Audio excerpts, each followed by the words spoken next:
നമസ്കാരം. ദൃശ്യവാർത്തകളിലേക്ക് സ്വാഗതം. കേരളത്തിലെ ഏറ്റവും വലിയ ഡാമായ ഇടുക്കിയിലെ ജലനിരപ്പ് സംഭരണശേഷിയുടെ 70.08% എത്തി. ഏറ്റവും ഒടുവിൽ ലഭിച്ച കണക്കുകൾ പ്രകാരം 2376.24 അടി വെള്ളമാണ് ഇടുക്കിയിലുള്ളത്. മുൻവർഷം ഇതേ സമയം 2364 അടിയായിരുന്നു ജലനിരപ്പ്. കഴിഞ്ഞ വർഷത്തെ അപേക്ഷിച്ച് 10 അടിയിലേറെ വെള്ളം കൂടുതലുണ്ട്. പുതുക്കിയ റൂൾ കർവ് ലെവൽ 2383.53 അടിയാണ്. ഇതിൻ്റെ അടിസ്ഥാനത്തിൽ ജലനിരപ്പ് 2375.53 അടിക്ക് മുകളിലെത്തിയതിനാൽ ഡാമിൽ ബ്ലൂ അലർട്ട് പ്രഖ്യാപിച്ചിട്ടുണ്ട്. ജലനിരപ്പ് 2381.53 അടിയിലെത്തുമ്പോൾ ഓറഞ്ച് അലർട്ടും 2382.53 അടി പിന്നിടുമ്പോൾ റെഡ് അലർട്ടും പ്രഖ്യാപിക്കും. ഡാമിൻ്റെ ആകെ സംഭരണശേഷി എന്നത് 2403 അടിയും മാക്സിമം വാട്ടർ ലെവൽ 2408.5 അടിയുമാണ്. ജലാശയത്തിൻ്റെ വൃഷ്ടിപ്രദേശത്ത് മഴയുടെ ശക്തി കുറവാണെങ്കിലും നീരൊഴുക്ക് ശക്തമാണ്. ഡാമിലെ ജലനിരപ്പ് നിയന്ത്രിച്ചു നിർത്തുന്നതിൻ്റെ ഭാഗമായി ഇടുക്കി ജലവൈദ്യുത പദ്ധതിയിലെ ഉൽപ്പാദനവും വർദ്ധിപ്പിച്ചിട്ടുണ്ട്. മൂലമറ്റം പവർ ഹൗസിൽ നിന്നും 3 മണിക്കൂറിൽ 1.366 മില്യൺ യൂണിറ്റ് വൈദ്യുതിയാണ് ഉൽപ്പാദിപ്പിക്കുന്നത്. ദൃശ്യ ന്യൂസ്, ഇടുക്കി. പെരുവയിലെ കുട്ടികൾ കുറവുള്ള 2 സർക്കാർ സ്കൂളുകൾ ഒന്നായി പ്രവർത്തിച്ചാൽ കുട്ടികളുടെയും അധ്യാപകരുടെയും ക്ഷാമം പരിഹരിക്കാൻ കഴിയുമെന്നും ഒഴിവരുന്ന സ്കൂളിൽ കേന്ദ്രീയ വിദ്യാലയം തുടങ്ങുകയോ മറ്റ് സർക്കാർ ഓഫീസുകൾ പ്രവർത്തിക്കുകയോ ചെയ്യാൻ കഴിയുമെന്നും ജനകീയ പ്രതികരണ വേദി സർക്കാരിനോട് ആവശ്യപ്പെട്ടു. 2 സ്കൂളുകളിലായി 5 മുതൽ 10 വരെ ക്ലാസുകളിലായി 181 കുട്ടികളാണ് ഇപ്പോഴുള്ളത്. 2 സ്കൂളിലും പല വിഷയങ്ങൾക്കും അധ്യാപകർ ഇല്ലാത്ത പ്രശ്നത്തിനും പരിഹാരമാകും. ഗവൺമെൻറ് ബോയ്സ് ഹൈസ്കൂളിൽ 61 വിദ്യാർത്ഥികളും 11 അധ്യാപകരും, ഗേൾസ് സ്കൂളിൽ 120 വിദ്യാർത്ഥികളും 9 അധ്യാപകരുമാണ് നിലവിൽ ഉള്ളത്. ഇവിടങ്ങളിൽ പല വിഷയങ്ങൾക്കും താൽക്കാലിക ജീവനക്കാരാണ് ക്ലാസ് എടുക്കുന്നത്. 7 കോടിയോളം രൂപ മുടക്കി നിർമ്മാണം പൂർത്തിയാക്കിയ പെരുവ ഗവൺമെൻറ് ബോയ്സ് ഹൈസ്കൂളിലേക്ക് ഗേൾസ് സ്കൂൾ കൂടി മാറ്റണമെന്നാണ് ആവശ്യം. അപ്പോൾ ഒഴിവരുന്ന ഗേൾസ് സ്കൂൾ കെട്ടിടം സ്വന്തമായി സ്ഥലമില്ലാത്തതിൻ്റെ പേരിൽ നിർത്തലാക്കുന്ന കേന്ദ്രീയ വിദ്യാലയത്തിന് കൈമാറുകയോ പഞ്ചായത്ത് ഓഫീസ് ഉൾപ്പെടെ മിനി സിവിൽ സ്റ്റേഷനാക്കി മാറ്റുകയോ ചെയ്താൽ നാട്ടുകാർക്കും ഗുണകരമാകും. ഇത് സംബന്ധിച്ച് ജനകീയ പ്രതികരണ വേദി സംസ്ഥാന കോർഡിനേറ്റർ രാജു തെക്കേക്കാലയിൽ മുഖ്യമന്ത്രിക്കും വിദ്യാഭ്യാസ വകുപ്പ് മന്ത്രിക്കും വിവിധ ജനപ്രതിനിധികൾക്കും നിവേദനം നൽകി. കുട്ടികളെ കൂടെ നിറഞ്ഞിരുന്ന ഈ സ്കൂൾ കോമ്പൗണ്ട് ഇന്ന് വിരലിലെണ്ണാവുന്ന കുട്ടികളുടെ എണ്ണത്തിലേക്ക് അത് കുറഞ്ഞിരിക്കുന്നു എന്നുള്ളത് വളരെ ദുഃഖകരമായ ഒരു കാര്യമാണ്. ഇന്ന് ബോയ്സ് ഹൈസ്കൂളിൽ പഠിക്കുന്ന കുട്ടികളുടെ എണ്ണം 5ാം ക്ലാസ് മുതൽ 10ാം ക്ലാസ് വരെ 61 കുട്ടികളാണ് ആകെയുള്ളത്. 11 അധ്യാപകർ ഇവിടെ ഉണ്ടെങ്കിലും പല വിഷയങ്ങൾക്കും ഇവിടെ അധ്യാപകരില്ല എന്നുള്ളത് വളരെ ദുഃഖകരമായ ഒരു കാര്യമാണ്. ഇവിടെ പഠിക്കുന്ന കുട്ടികൾക്ക് ഇംഗ്ലീഷിന് പോലും അധ്യാപകനില്ലാതായിട്ട് വർഷങ്ങളായി എന്നാണ് അറിയാൻ കഴിയുന്നത്. ഈ ഒരു അവസ്ഥയ്ക്ക് എന്താണ് പരിഹാരമെന്നാണ് ഞങ്ങൾ തേടുന്നത്. ഇതിന് തൊട്ടടുത്ത് തന്നെ ഏതാനും മീറ്ററുകളപ്പുറം ഒരു കാലത്ത് കുട്ടികളെ കൊണ്ട് നിറഞ്ഞിരുന്ന ഈ സ്കൂള് 2ആയി വിഭജിച്ച് ബോയ്സ് ഗേൾസുമായി മാറ്റിയതിനെ തുടർന്ന് ഗേൾസ് ഹൈസ്കൂള് ഈ തൊട്ടടുത്ത് വരെ പ്രവർത്തിക്കുന്നുണ്ട്. അവിടെ ഏറെക്കുറെ 120ഓളം കുട്ടികളും 9 അധ്യാപകരുമാണുള്ളത്. അവിടെയും വിഷയത്തിൽ അധ്യാപകരുടെ എണ്ണം കുറവാണ്. ഇതിനൊരു പരിഹാരം എന്ന നിലയിലാണ് ഞങ്ങൾ ഒരു നിർദ്ദേശം മുന്നോട്ട് വയ്ക്കുന്നത്. ബഹുമാനപ്പെട്ട കേരള മുഖ്യമന്ത്രിക്കും വിദ്യാഭ്യാസ മന്ത്രിക്കും ജില്ലാ പഞ്ചായത്തിനും മറ്റ് പ്രാദേശിക ഭരണകർത്താക്കൾക്കുമെല്ലാം ഞങ്ങൾ നിവേദനം കൊടുത്തു കഴിഞ്ഞു. ഈ 2 സ്കൂളിനെയും സംയോജിപ്പിച്ച ഒന്നാക്കിയാൽ ഈ 2 സ്കൂളിലെയും കുട്ടികളെ ഉൾക്കൊള്ളാൻ പറ്റുന്നതിലധികം ബിൽഡിങ്ങുകൾ ഇവിടെ ഉണ്ട്.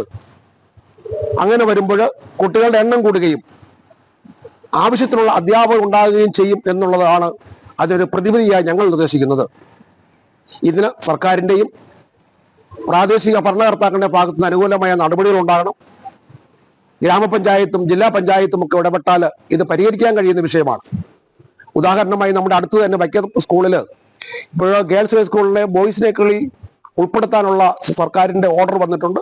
അതുപോലെ നമ്മുടെ ഈ ബോയ്സ് ഹൈസ്കൂളിൽ പെൺകുട്ടികളെ കൂടി ഉൾപ്പെടുത്താൻ കഴിഞ്ഞാൽ, അങ്ങനെ തീരുമാനം സർക്കാരിൻ്റെ ഭാഗത്ത് ഉണ്ടായാൽ ഗേൾസ് ഹൈസ്കൂളിൻ്റെ ആ കെട്ടിടം പൂർണ്ണമായി ഒഴിവാകുകയും അത് മറ്റ് സർക്കാർ ആവശ്യങ്ങൾക്ക് ഉപയോഗിക്കുകയും ചെയ്യാം. പഴയ ഫ്രിഡ്ജുകൾ ഡ്രയറാക്കി മാറ്റി വർഷകാലത്തിൽ ജാതി കർഷകർക്ക് കൈത്താങ്ങാവുകയാണ് ചേലച്ചുവട് ചുരുളി സ്വദേശി ഷാജി. മാർക്കറ്റിൽ ഡ്രയറുകൾക്ക് വൻ വില നൽകി വാങ്ങേണ്ടി വരുന്ന കർഷകർക്ക് കൈത്താങ്ങാവുകയാണ് ഷാജി നിർമ്മിച്ചു നൽകുന്ന ഡ്രയറുകൾ. കാലവർഷത്തിൽ ജാതി കർഷകർ നേരിടുന്ന ഏറ്റവും വലിയ വെല്ലുവിളിയാണ് കായും പത്രയും ഉണങ്ങിയെടുക്കുക എന്നുള്ളത്. ഇതിന് പരിഹാരമായാണ് ചേലച്ചുവട് ചുരുളി സ്വദേശി തെങ്ങുംതെറ്റയിൽ ഷാജി പഴയ ഫ്രിഡ്ജിൽ നിർമ്മിച്ചെടുത്ത ഡ്രയറുകൾ. 40 വാട്ട്സിൻ്റെ 4 ബൾബുകൾ കൊണ്ടാണ് ഡ്രയറിൻ്റെ പ്രവർത്തനം. 24 മണിക്കൂർ ഡ്രയർ പ്രവർത്തിക്കുന്നതിന് 2.5 യൂണിറ്റ് വൈദ്യുതി മാത്രമാണ് ആവശ്യമുള്ളത്. ജാതിക്ക, കൊക്കോ, പരിപ്പ്, ഇറച്ചി, കുടംപുളി, മല്ലി, മുളക്, കൊപ്ര എന്നിവയെല്ലാം നല്ല ക്വാളിറ്റിയിൽ ഡ്രയറിൽ ഉണങ്ങിയെടുക്കുവാൻ പറ്റുമെന്ന് ഷാജി പറയുന്നു. ഇതൊരു മിനി ഡ്രയറാണ്. നമ്മുടെ വീട്ടിൽ കേടായി പോകുന്ന ഫ്രിഡ്ജ് ചെയ്യാൻ പറ്റുന്ന ഏറ്റവും എളുപ്പമായിട്ട് വളരെ ചെലവ് കുറഞ്ഞ രീതിയിൽ ചെയ്യാൻ പറ്റുന്ന ഒരു സംഭവമാണ്. നമുക്കൊരു ഫ്രിഡ്ജ് ഉണ്ടെങ്കിൽ വളരെ ഈസി ആയിട്ട് ചെയ്തെടുക്കാം. ഒരു 5000 രൂപ മുടക്കം ഒരു ഫ്രിഡ്ജ് ഉണ്ടെങ്കിൽ ചെയ്യുന്നതിന് ഇതിന് കറണ്ട് ചാർജ് വളരെ കുറവാണ്. 40 വാട്ട്സിന്റെ 4 ബൾബാണ് ഉപയോഗിക്കുന്നത്. ഒരു 12 മണിക്കൂർ കൊണ്ട് ജാതിപത്രി ഉണങ്ങിയെടുക്കാൻ പറ്റും. ഒരു 24 മണിക്കൂർ കൊണ്ട് ജാതി കായ് ഉണങ്ങിയെടുക്കാം. പിന്നെ വെയിലത്ത് വെച്ച് ഉണങ്ങിയെടുക്കാവുന്ന എന്ത് സാധനം ഇതിനകത്ത് വെച്ച് ഉണങ്ങിയെടുക്കാം. ഇതിന്റെ കറണ്ട് ചാർജ് വളരെ കുറവായിരിക്കും. ഒരു 24 മണിക്കൂർ വർക്ക് ചെയ്യുമ്പോഴത്തേക്ക് ഒരു 2.5 യൂണിറ്റ് കറണ്ടേ ആകത്തുള്ളൂ. പിന്നെ ഫ്രിഡ്ജ് കൊണ്ടുവരുന്നവർക്ക് 5000 രൂപയ്ക്ക് നമുക്ക് സെറ്റ് ചെയ്ത് കൊടുക്കാം. ഫ്രിഡ്ജ് വേണ്ടവർക്ക് ഇപ്പൊ ഫ്രിഡ്ജ് കിട്ടാനില്ലാത്തതുകൊണ്ട് ഒരു 6500 രൂപയൊക്കെ മുടക്ക് വരും ഫ്രിഡ്ജ് ഇല്ലാതെ ചെയ്യുന്നതിന്. വളരെ ചിലവുകളാണ് ഇത് ചെയ്തെടുക്കുന്നത്. ഫ്രിഡ്ജ് ആരെങ്കിലും കൊണ്ടുവരുവാണെന്നുണ്ടെങ്കിൽ ഇങ്ങനെ ഈ 5000 രൂപയ്ക്ക് ചെയ്ത് കൊടുക്കാൻ പറ്റും. മാർക്കറ്റിൽ ഡ്രയറുകൾക്ക് വൻ വില നൽകി കർഷകർ വാങ്ങേണ്ടി വരുമ്പോൾ പഴയ ഫ്രിഡ്ജ് നൽകിയാൽ 5000 രൂപയ്ക്കും ഫ്രിഡ്ജ് നൽകാതെ 6000 രൂപയ്ക്കുമാണ് ഷാജി ഡ്രയർ നിർമ്മിച്ച് നൽകുന്നത്. ഫ്രിഡ്ജിൽ നിർമ്മിച്ച ഡ്രയറുകൾക്ക് അന്യജില്ലയിൽ നിന്ന് പോലും ആവശ്യക്കാർ ഏറെയാണ്. നല്ലൊരു കർഷകൻ കൂടിയായ ഷാജിയുടെ ഡ്രയറുകൾ മഴക്കാലത്ത് ജാതി കർഷകർക്ക് വലിയ കൈത്താങ്ങാകും എന്നതിൽ സംശയമില്ല. ദൃശ്യ ന്യൂസ്, ഇടുക്കി. വാഴൂരിൽ വീടുകളിൽ അതിക്രമിച്ചു കയറി സ്വർണവും പണവും ഉൾപ്പെടെ ലക്ഷങ്ങളുടെ മുതലുകൾ അപഹരിച്ച കേസുകളിലെ പ്രതികളെ മിന്നൽ വേഗത്തിൽ അറസ്റ്റ് ചെയ്ത് മണിമല പോലീസ്. കോട്ടയം ജില്ലയിലെ ഈരാറ്റുപേട്ട അരുവിത്തുറ അയ്യപ്പൻ തട്ടയിൽ വീട്ടിൽ മധു, മകൻ ടാർസൻ എന്ന് വിളിക്കുന്ന മനീഷ് MM, ഭാര്യ ജോസ്ന VA എന്നിവരെയാണ് മണിമല പോലീസ് അറസ്റ്റ് ചെയ്തത്. കഴിഞ്ഞ 29-ാം തീയതി വാഴൂർ ചെങ്കല്ലേൽ പള്ളി ഭാഗത്ത് വീട്ടിൽ അതിക്രമിച്ചു കയറി മുറിയിലുള്ള മേശപ്പുറത്ത് വെച്ചിരുന്ന ഗൃഹനാഥൻ്റെ ഭാര്യയുടെ 3.5 പവൻ തൂക്കം വരുന്ന സ്വർണ്ണമാലയും 1/2 പവൻ തൂക്കം വരുന്ന മോതിരവും മോഷണം പോയ കേസിലും 28-ാം തീയതി ചെങ്കല്ലേപ്പള്ളി ഭാഗത്ത് മണിയഞ്ചിറ കുന്നേൽ വീടിൻ്റെ അടുക്കളവാതിൽ ബലമായി തുറന്ന് അകത്ത് കയറിയ മോഷ്ടാക്കൾ വീടിനുള്ളിൽ ബെഡ്റൂമിൽ കിടന്നുറങ്ങിയിരുന്ന വീട്ടുടമയുടെ ഭാര്യയുടെ ഇരുകാലുകളിലും കിടന്നിരുന്ന 2.25 പവൻ തൂക്കം വരുന്ന 2 കൊലുസുകളും ഹാൻഡ് ബാഗിലുണ്ടായിരുന്ന വെള്ളിക്കൊലുസും ATM കാർഡും പാൻ കാർഡും 2000 രൂപയും ഉൾപ്പെടെ 1.25 ലക്ഷം രൂപയുടെ മുതലുകൾ മോഷണം ചെയ്തു കൊണ്ടുപോയ സംഭവത്തിലുമാണ് അറസ്റ്റ്. എറണാകുളം ജില്ലയിലെ പെരുമ്പാവൂർ ഭാഗത്തു നിന്നുമാണ് പ്രതികളെ അറസ്റ്റ് ചെയ്തത്.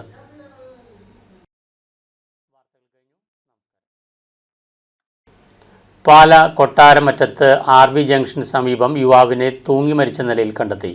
കൊട്ടാരമറ്റത്തു നിന്നും RV ജംഗ്ഷനിലെത്തുന്നതിന് തൊട്ടു മുൻപുള്ള കോമ്പൗണ്ടിൽ സ്ഥിതി ചെയ്യുന്ന റോയൽ പെറ്റൽസ് ഹോൾസെയിൽ പൂക്കടയുടെ പുറകിലായിട്ടാണ് യുവാവിനെ തൂങ്ങി മരിച്ച നിലയിൽ കണ്ടെത്തിയത്.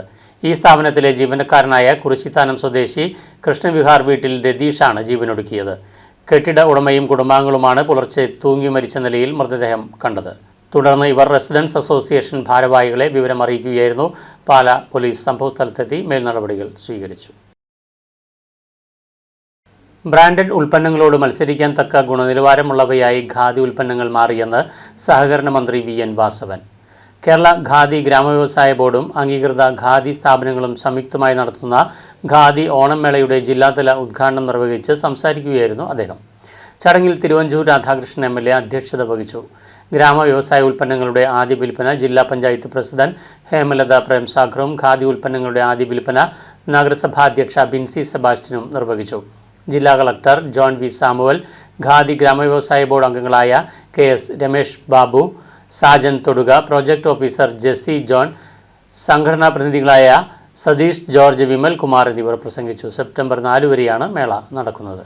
ഖാദി വിപണന മേള ഏറ്റവും ആദ്യം തുടങ്ങുകയും ഏതാണ്ട് 1 മാസക്കാലത്തോളം നീണ്ടു നിൽക്കുകയും ചെയ്യുമ്പോൾ ഓണത്തിൻ്റെ സന്ദേശവുമായി ഒപ്പം പുതുവസ്ത്രങ്ങൾ വാങ്ങുക എന്ന ആശയത്തെ അർത്ഥപൂർണമാക്കുകയും ചെയ്യുന്ന പ്രവൃത്തിയിലേക്ക് വരികയാണ്. പഴയ ഖാദി തുണിത്തരങ്ങളല്ല ഇപ്പോൾ വിപണനത്തിനെത്തുക.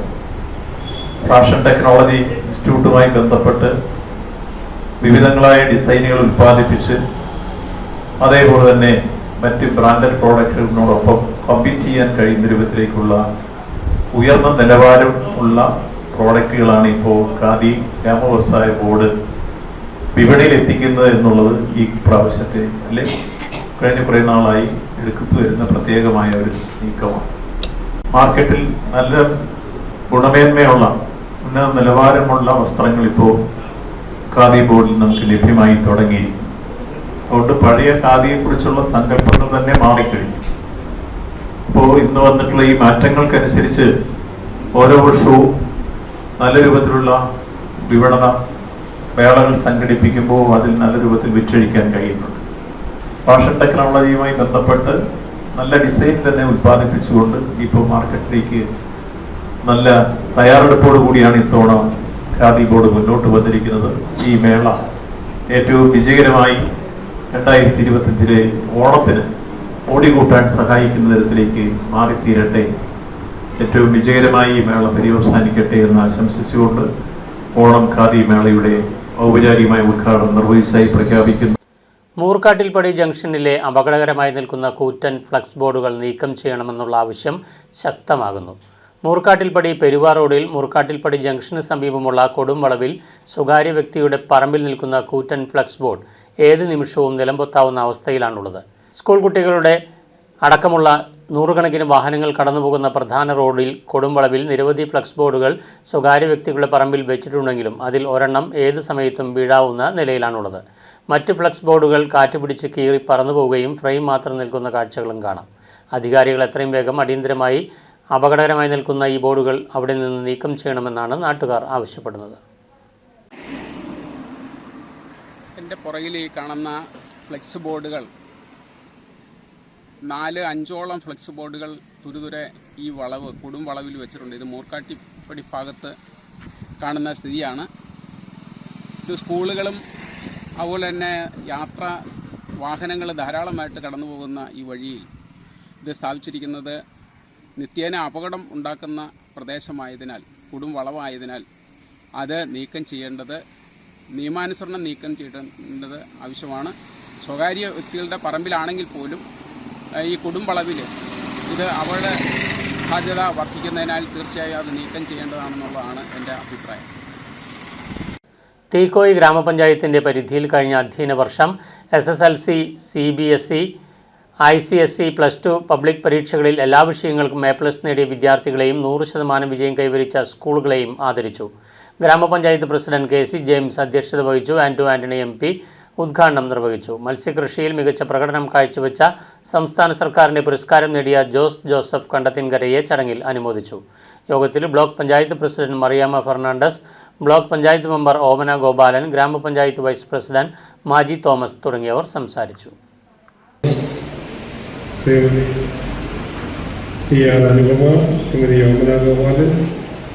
Principal Jose Thomas, headmaster Jose Sebastian, headmaster Sojan George, superintendent. കുട്ടികളുടെ എണ്ണം വർദ്ധിച്ചു വരികയാണ്. കഴിഞ്ഞ വർഷം ഇവിടെ ആദരവ് വാങ്ങിയ കുട്ടികളെക്കാൾ 25%, കുട്ടികളുടെ എണ്ണം വർദ്ധിച്ചിട്ടുണ്ട്. അപ്പം മികവിൻ്റെ പര്യായങ്ങളായി മാറുന്ന നമ്മുടെ കൊച്ചു മിടുക്കന്മാരുടെ മിടുക്കികളുടെ എണ്ണം എല്ലായിടത്തും നിലപോക്കാവുന്ന ഒരു വലിയ പ്രശ്നം. ഒരു സൈഡിൽ വാർത്തകൾ കഴിഞ്ഞു. നമസ്കാരം.